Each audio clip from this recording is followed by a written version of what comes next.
What's up, everybody? How's everybody doing? Good morning. Good morning. Back at it again. Just give me 1 second, guys, as we get this thing queued up.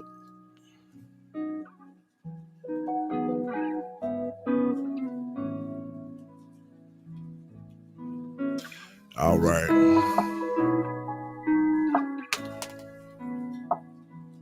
All right. I did it again. I started streaming and didn't put my notes up on here. So, welcome back to the channel, guys. This is Big Money Meni and the Big Money Meni Book Club. And you have to excuse me. It's been a while, but we're going to go ahead and I'm going to try to get my notes on here real quick. In the meantime, enjoy a little intro. God bless. Hope you're doing well.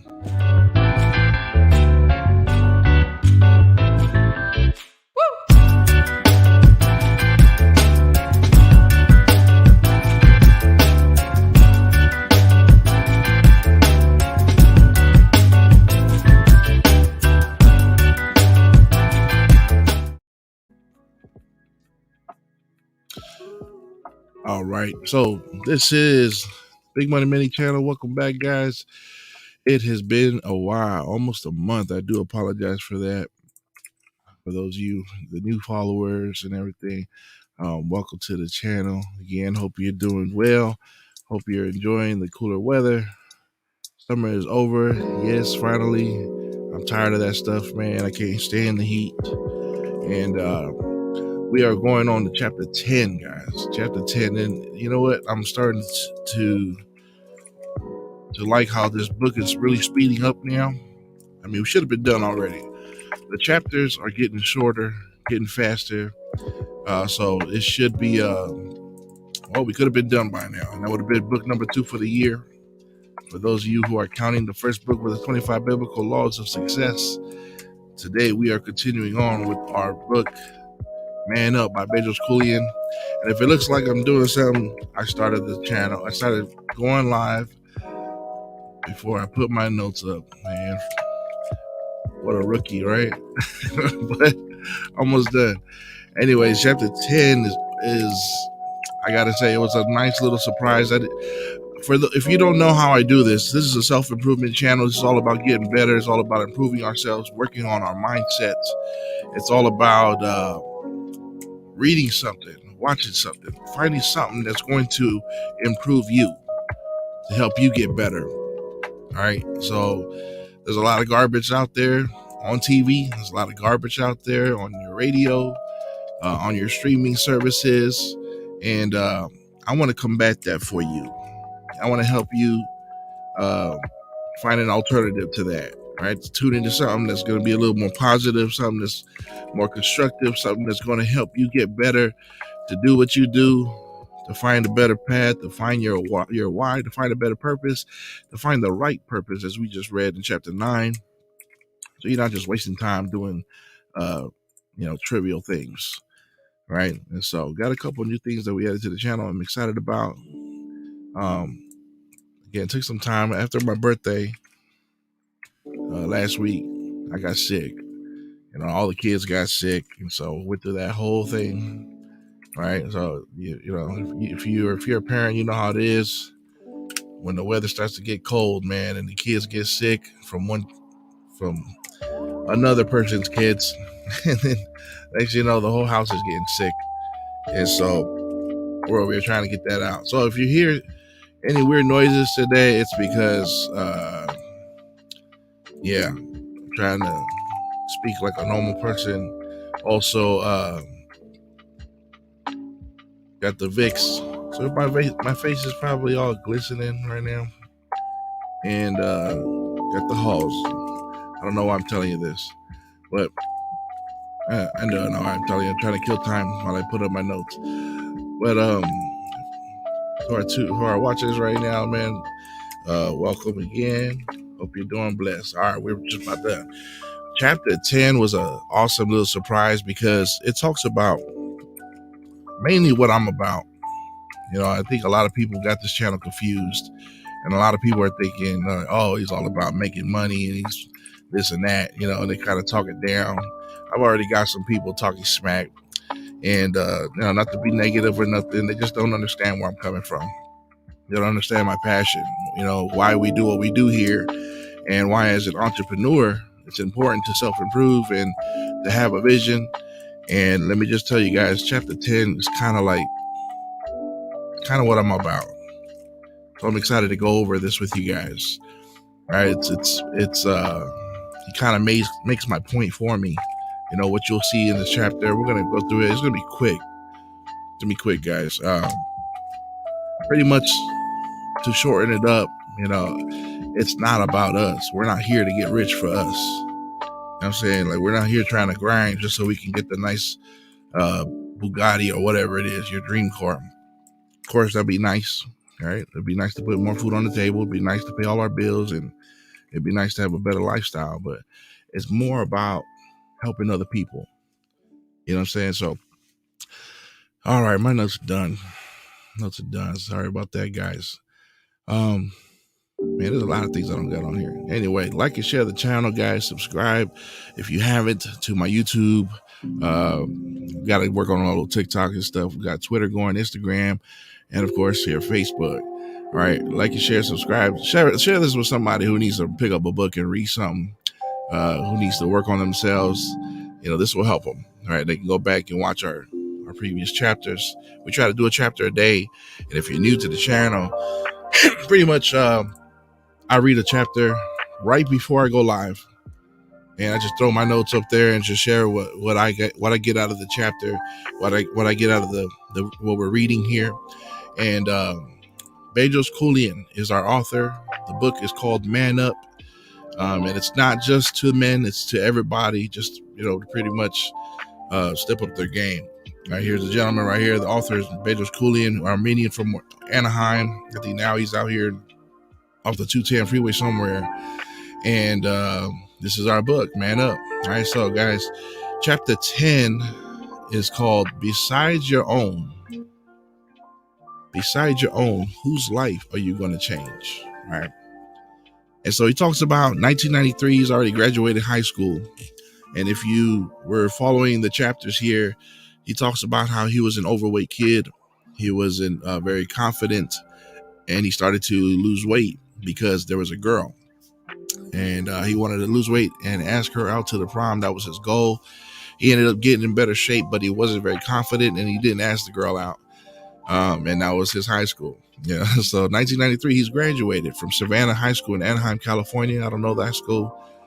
And he's now more fit. He's healthier. He's in better shape.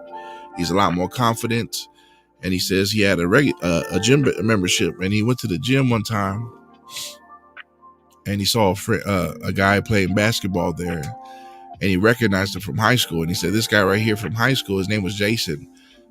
He was like the big man on campus. He was a superstar, captain of the basketball team, very healthy, very fit. All the guys wanted to be like him.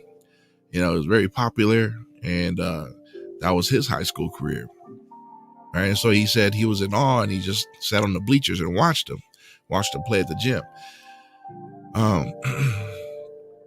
And so during that time, he's watching, and after, when the game was done, he had the confidence to go over and introduce himself to Jason. And, tell him, like, hey, we went to high school together. And so they started hanging out. They started working out together. They became good friends. And from there, he saw some changes happening. He was very impressed with this person. He wanted to be in the military after high school, wanted to travel the world. He had ambition. Right. And so, and he could relate to him because he said that they shared this insecurity, as a foreigner with no friends and growing up poor. And so they became good friends, started working out, and they a few years later, things changed, right? So he said, now, he had introduced himself to the guy, and he said the guy was a little faster, he was a little more muscular, and, he was still very skilled with the basketball. And he talked about how Jason's dad was a military guy, and he wanted to be just like his father and travel the world.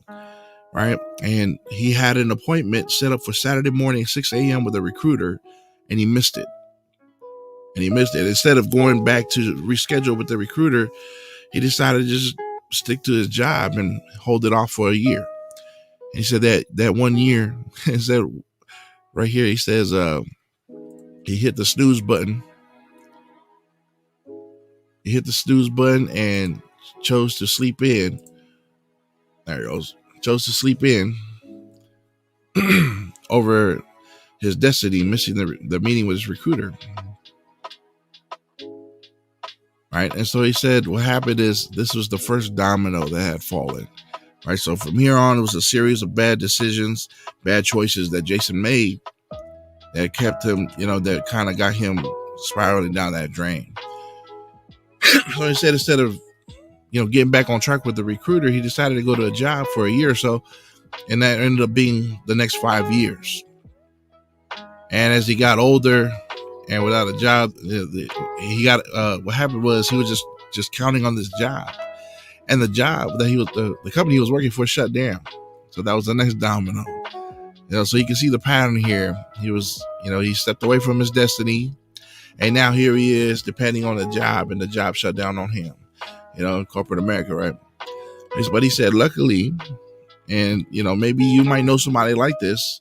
He had a family member who was in a unionized trucking company, and he helped him to get his license to drive the truck, and also fixed the score on his aptitude test. So kind of got him into the job, and they kind of cheated his way in. So he got the job and making 6 figures as a Class A truck driver. That's pretty good money, right? But he says even so, right, he was making good money.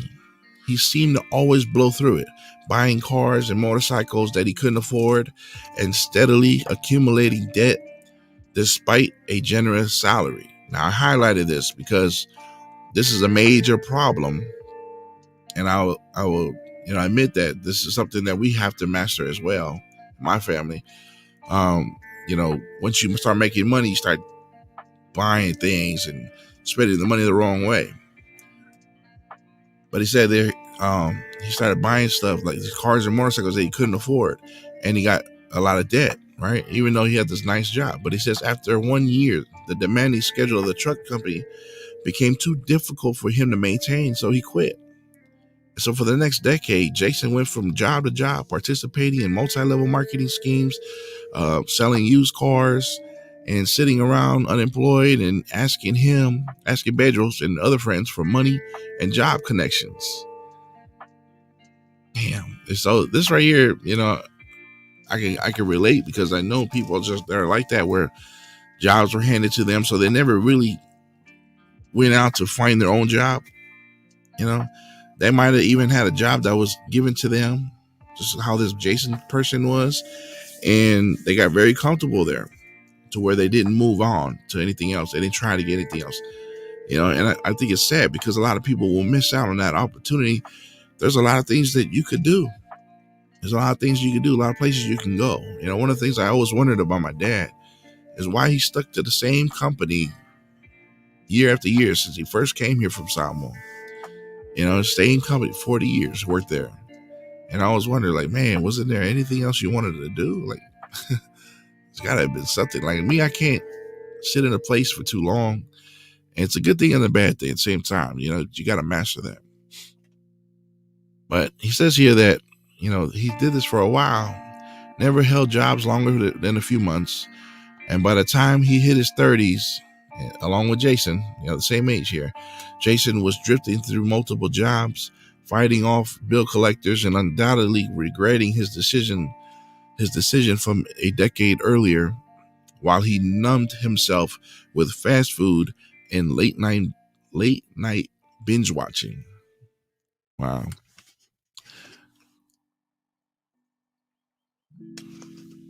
So he says here, my strong and athletic friend, who had so much going for him just a decade before, had now gained more than 100 pounds of fat, fell into depression, and filed bankruptcy.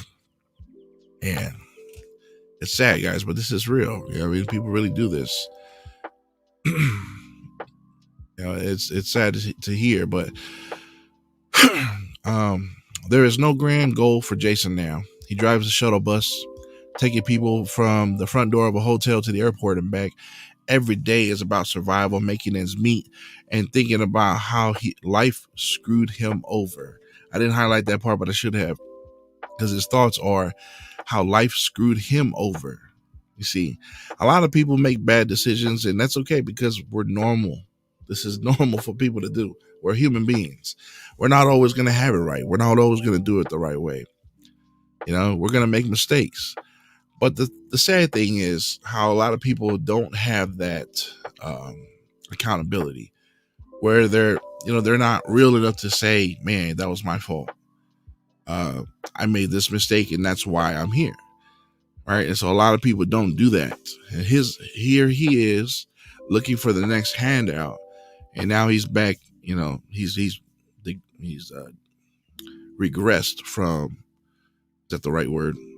From where he was at, being a fit individual with all this ambition, now being overweight and depressed and binge watching late night shows and eating all this fast food and just, he's lost his grand goal now, is what the book says here. Now he's got this mediocre job or below average job, right? So his thinking is that life screwed him over, but in reality, he screwed himself. And that's one hard pill to swallow, but we all have to take that. We all have to understand that everybody is responsible for themselves, right? So you are where you are because of the decisions you've made. In reality, he screwed himself, and he once wanted to make an impact by serving his country, but instead he put himself under such debt and stress. He put himself under this debt and stress that is, he still has to trade time for dollars in an unfulfilling job that will never have room for growth or advancement. He says, my heart hurts for him still. Yeah. There's a lot about Bedros, to write about people like this, and just, you can tell Bedros really cares, which we're going to talk about that later today. And so here's the next chapter, or the next part of the chapter is called, It's Not About You. It is not about you. One of the things that's been true in my life for a long time is that my personal vision has almost always been about other people. When I first got started as a personal trainer, I was excited about the chance to help other people experience the same transformation that I did through diet and exercise. When I grew my business, it was to empower more personal trainers, to help more people throughout their communities. Today, my ambition is to get 100 million people to level up in their health, fitness, finances, business, and servitude. I think that's huge.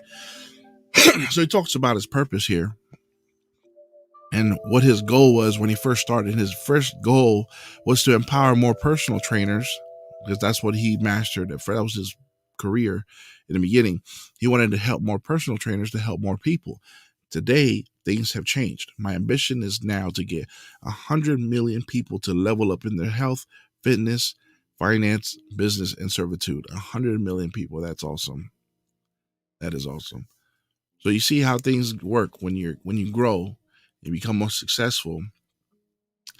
Your reach will increase, your impact will increase, and so with your goals, you start to make bigger goals.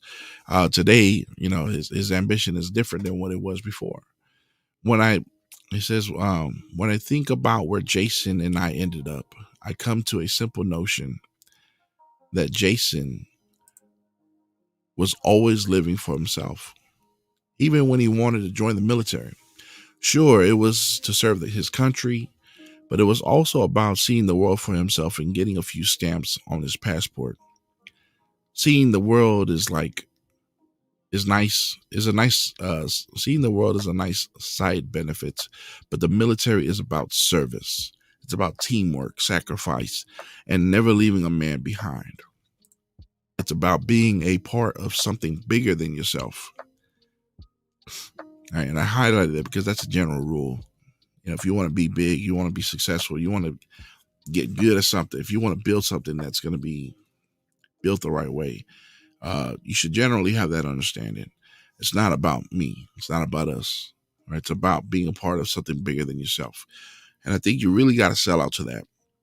When you're part of something bigger, of like a movement, an organization, um, your skills start to set in. You know what I mean? You start to do a better job, and it gets a lot more fun. It becomes a lot more fun. I think it really does.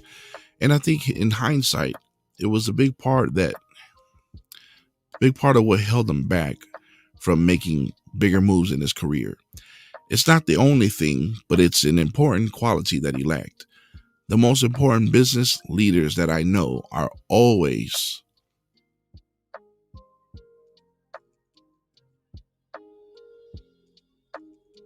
wait, let me not skip this part. Jason's ambitions were always his own. He wanted to look good. He wanted to have fun. He wanted to own things. And I like this part. Right? He says, I rarely heard him talk about how his actions and decisions were affecting other people. That right there, that's massive.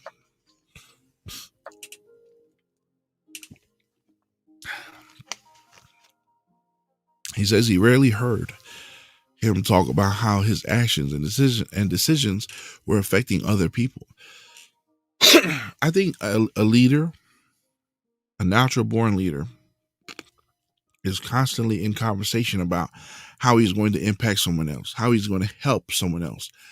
That is what really sets the difference, makes the difference between a good leader and a bad leader. In my opinion,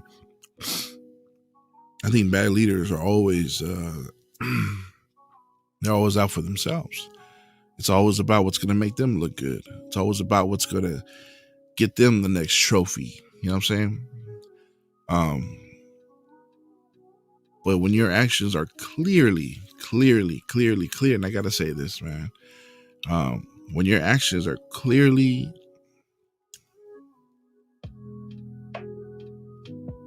it's so you know what I mean, that it's so transparent that you are the type of person that your mindset is always about someone else. It's always about helping the next person, and and people can say it, right? People can say that, but it has to be clear. This is me judging leadership right here. A real good leader makes everybody feel like they are the most important person, the most important cog in the clock, if you would, if you understand. A good leader makes every person relevant. It makes every person feel important. They never put them down. And I understand there's different types of coaching out there, and to each their own. You can coach and teach how you want, but to be an effective leader, you really got to make everybody feel like they matter, like they're important. Not to like sugarcoat things. That's not what I'm saying. I'm not saying, go over there and hold everybody's hand. No. A leader makes, I don't know, it just gets, it should be natural. You know what I mean? I could see a lot of people that are in a leadership position and they're just not meant for that. Not that they're a bad person. Not at all. That's not what I'm saying. They're just not meant for that. It's just not natural. And for them to wonder why things aren't working out, they got to work that part out. They got to work that part out. And I'm not saying I'm perfect either. I've allowed people to fall through the cracks because of my lack of leadership skills. But this is what this channel is all about. It's about learning these things. It's about understanding what's wrong in that aspect, so that you can get better, so I can get better, so I can do what I do better, so you can do what you do better. That's what I want for you guys. You know what I mean? So that's why that's why I started this thing. And that's why I need to get back on it. So love you guys, man. Anyway, he says he rarely heard Jason talk about other people and how his actions are affecting other people. And in hindsight, it was a big part of what held him back. He says the most incredible business owners that he knows are always doing things for other people. There's a nugget right there. That's a key right there. They're always doing things for other people. There are other people, and they're always doing things for their industry or just for humanity. They never think of only themselves, right? They never think of only themselves. They always think about what they can do for their clients, their colleagues, their customers, their community, and their country. I'm going to tweet that and make that into a poster. I think that's awesome. They always think of what they can do for their clients, their colleagues, their customers, their community, or their country. I think that's huge. It's an awesome statement. The best people on my team are the ones who always walk around saying, how can I help? What can I do? And I think that right there, it kind of hits me right in the gut, because I'm an introvert. I'm an introvert. Yeah, we started a channel, but I'm an introvert, meaning I'm the guy who's perfectly fine sitting in the corner of the room while everybody else mingles. I'm perfectly fine on my own, just doing my own thing on my phone or on my tablet or doing whatever. Right? I'm okay. I don't need the interaction. And I think I think I'm very misunderstood when it comes to that. Yeah, I'm good just being there. And it's not my favorite thing about me. I wish I'm more like my wife. My wife is the one that's she could talk to the wall. She's just that talkative person. That's not my personality, you know what I mean? But I wish I could master this part right here, just being more involved in how I can help, what can I do? Not wish, I am going to fix that. Okay. Meanwhile, the worst ones have always thought, how can I get as much money from this company as I possibly can? You see the different mentality there, right? The difference in those mentalities. There's a lot of people that are there to milk a company, milk the county. When I worked for the county, oh my goodness. There's some people there that are just masters at milking. They ought to be farmers. All right, but the difference between how can I help, what can I do, how can I improve the situation, as opposed to the other kind of thinking, how much money can I get from this company, right? It's a big difference, right? So the best people I know from social circles, masterminds, and in business are the people who always put others first. There you go. All right. I've tried my best to adopt this mindset. It isn't easy, but because I grew up in a hard scrabble. Oh, where's my little video there?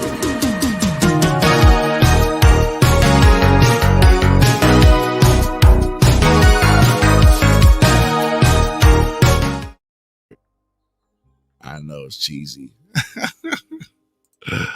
Oh man, that's funny. All right, so we have a word of the day, guys. First time, and I want to go ahead and share this. So, hard scrabble is the word of the day. Every time I read a book, I get so excited when I come across big words like this I've never seen before. I think this is cool. Hard scrabble, involving hard work and struggle.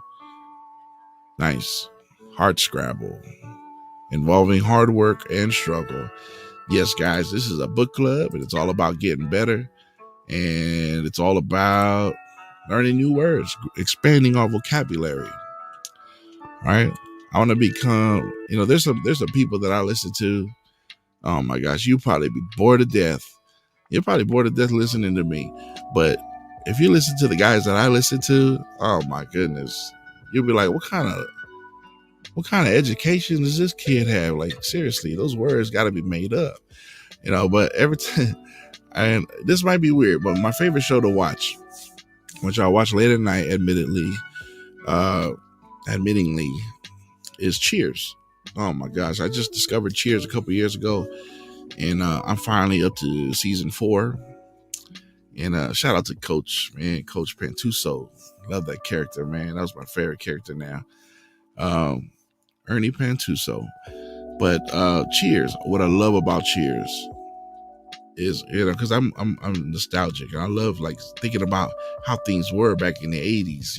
What was my dad doing at that time? What was, my family, where was my family at that time? How did my neighborhood look at that time? What were they doing? What was cool? And I look at that show, and if you watch that show, the language, it's English, but the language there is something else. Oh my goodness, they're speaking these normal words at a bar, but if you were to hear anybody speak these words, these terms today, you would have thought this person was a very well educated person, due to the words that they use. It's crazy, but I love that. I have a list of words that I don't know from Cheers, and I'll write it down and the definition, because I'm a nerd like that. But yes, if you like that little video that I just threw up there, man, that's a new thing we just started. I think it's pretty cool. Word of the day. Oh man. Okay, so having fun here. Word of the day is, where was it? Hard scrabble. So he says that he grew up in hard scrabble circumstances, meaning with difficulty, right? And so a big part of me is self-protective. If you come to this country as a foreigner with no money and little understanding of the culture and the language, some part of you is always going to feel like a foreigner with no money.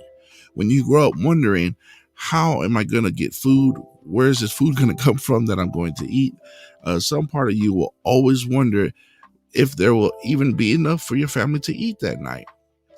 Right? And so it's normal. So he's talking about Jason and why Jason thinks like that. And he says, he used to think like that too. So he says so I'm not necessarily saying that I'm Mother Teresa over here.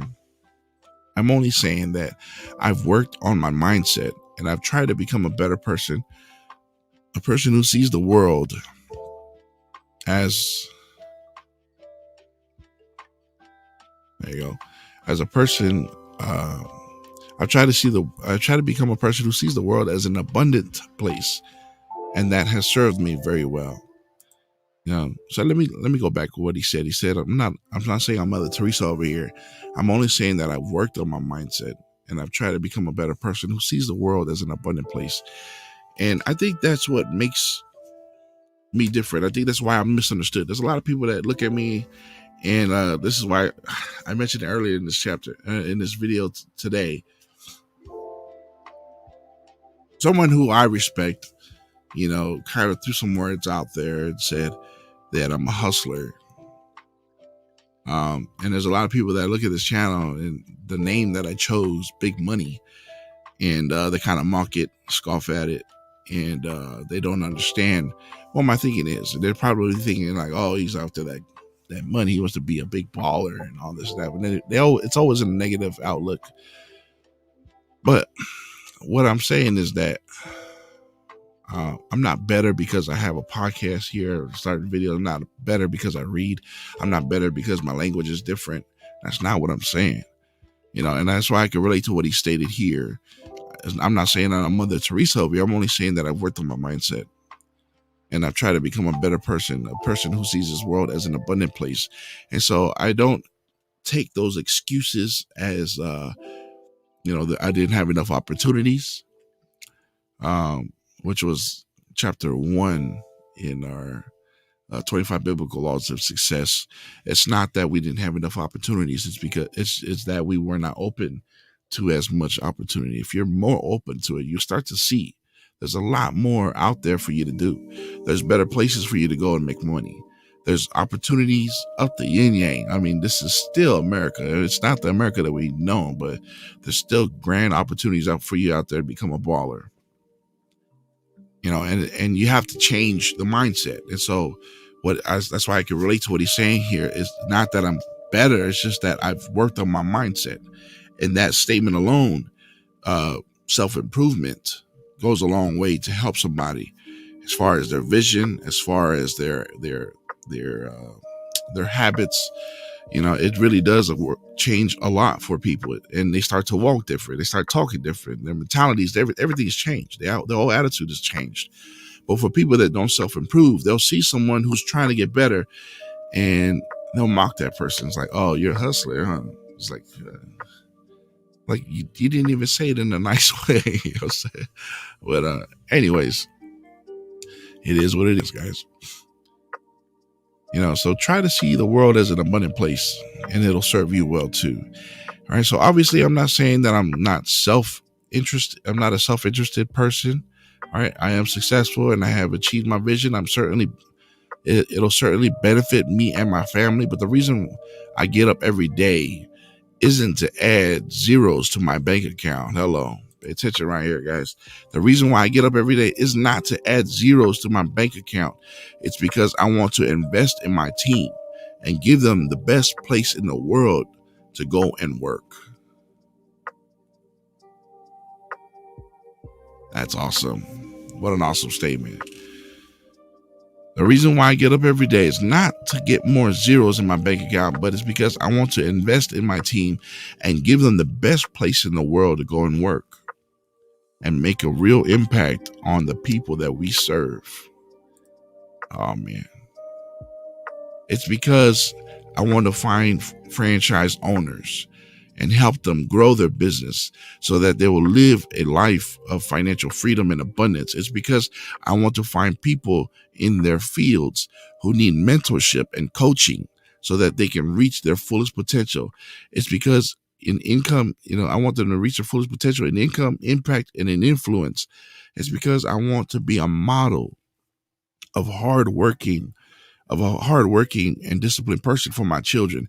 It's because 100 million people are out there waiting for what my team and I could deliver. And I'm not about to let them down. That's huge. That is huge, guys. Just stated his vision right there. And that vision, very detailed, very specific. He knows what he wants to do. He knows who he wants to impact. And you've got to take from that, guys. You've got to take from that. You got to define your vision, define your purpose. Amazing. Right? In other words, my vision might be written by me, but it's not solely about me. Another big nugget right there, guys. In other words, my vision might be written by me, but it's not solely about me. It says, I've been studying and learning from the best entrepreneurs and self-development thinkers of our time. And the one thing that unites each of them is a fierce commitment to the service of others. They want to see others succeed. They know that they themselves will be successful, but where they focus their time and attention is on getting others up the ladder. This is my vision as well, guys. This is what I want to do. I want to help others succeed. I want to help others break out of that molded vision that they have. This false vision that was given to them, limited thinking that was given to them, these faux barriers that are above them. I want to break those barriers for people. I want to help people break through them and gain more vision and really tap into their full potential to where they can impact others, to where they can gain more income and they gain more influence. I think that's amazing, guys. But he talks about successful people. And the thing that they have in common is that they're not about themselves. They already know they're going to be successful. They already know. They already done the work, but their focus is on helping other people get up the ladder. You're not just manning up for you, and you can't man up if the focus is all on you all the time. Sure, you're going to have to do a lot of work on yourself, but the way that you make sure that you have energy during your low points, the way that you make sure that you have massive impact is to impact something bigger than you. I guarantee you, when you have other people dependent on you, you'll coach your work and life in a completely different spirit. You'll set bigger goals, be bold in your vision, Aim to impact and serve 10 times the people that you originally have planned. If your goals don't scare you, they're probably not big enough. Oh, man. Amen. Amen. I love that. My coach Mario talks about that. He says, if they're not laughing at your goals and dreams, then your goals and dreams are just not big enough. I love this one too. If your goals don't scare you, they're probably not big enough. Man, that's my language right there. Amazing. What a chapter, guys. That's, I can really relate to that, all that stuff that he said here, because I feel like that's me and my business outlook. You know what I mean? So hope you got a lot from that. And of course, we got to finish up our chapter with the exercises. Okay. So number 1, make a list of people, the industry, or communities that you want to impact in your life. And next to each one of them, list the actions that you've taken in the last year to help them. Do your ambitions match your actions? Very nice. And number 2, let's say that 10 years from now, you are receiving that Person of the Year award by the biggest authorities in your industry. Write down in detail what you did, what you accomplished, and why it was meaningful over the 10 years that led you to getting their award. Now go and execute the plan.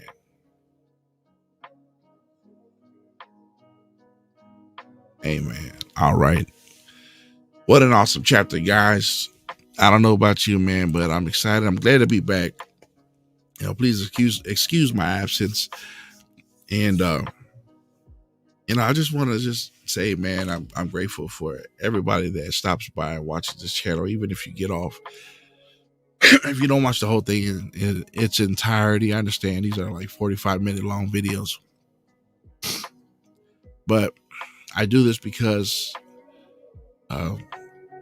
I want to inspire other people to just get out there, just put themselves out there. You know what I mean? I feel like there's a lot of people out there that can do some amazing things if they would just stop worrying about what other people got to think or are going to think about you. I feel like there's somebody out there who's just got so much to say and has so much that they want to contribute to society. But they've allowed their emotions to get in the way. They've allowed circumstances to get in the way, and they allow their fear, which, if you don't know, most of what you're afraid of is probably not going to happen. Bedros Keuilian talked about that. They've allowed it to get in the way.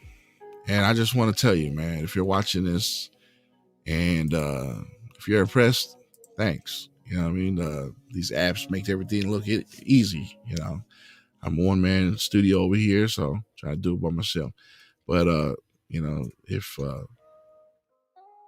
you got anything you want to say about what we do here, man, we'd love to hear comments from y'all. I hope you're doing well. And I just want to, let you know I'm praying for you. I'm grateful for you. I hope you're doing well, because I recently learned that I was dealing with a little bit of depression myself. And so I just want to put it out there, man. I don't know who I'm talking to today. Just know that, man, you have a great God who designed awesome things for you and designed you to be an awesome impact on other people. There's someone who needs you. There's someone who is waiting for you to cross their path so you guys can do what God meant for y'all to do. If it's a life partner, if it's a business partner, if it's a friend, whatever it is, man. For anybody who's out there is facing depression, I want you to know that God has great things in store for you. And you are here for a reason. You matter. You matter. And don't ever make that mistake of feeling lonely. Jesus is your friend. Jesus is your savior. He loves you. There's a lot more I want to talk about when it comes to that subject. But I just want to take a few minutes just to say that, again, nothing is scripted here on this channel. Just going off the cuff. Maybe it's this music that's getting me in that mood. I don't know. But either way, man, I love you. If you know me, if you don't know me, I'd like to hear from you anyway. And just know that life is good. God is good. God is amazing. And whatever you're dealing with, God can fix it. Know that. All right, so stay with the channel, guys. Watch out for our next chapter, chapter 11. I don't know what it's called, but whatever it is, I'm sure it's going to be good. Yeah, shout out to all my family. Love you all. Hope you guys are doing good. Enjoy a little outro video. Y'all be blessed. See y'all later.